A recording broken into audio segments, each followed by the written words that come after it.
Mabilis ang balita sa ilang probinsya. Pasintabi po, may natagpo ang putol na bahagi ng katawan ng lalaki sa barangay Kaong, Silang, Cavite. Ayon sa Silang Pulis, nakita ito sa daluin ng tubig sa Cavite-Laguna Expressway.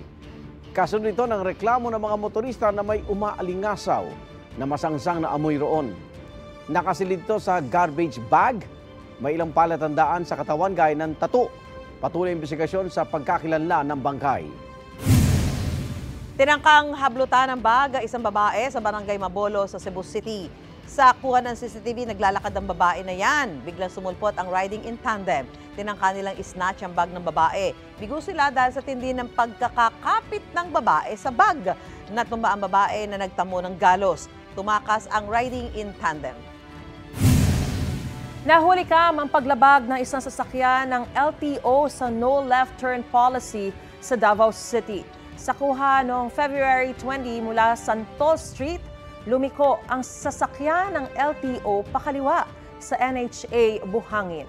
Umani ito ng kabi-kabilang batikos. Kinumpirma naman ng LTO Regional Office 11 na kanilang patrol vehicle. Paliwanag nila may hinahabol na traffic violator ang kanilang tauhan kaya kinailangang kumaliwa nito.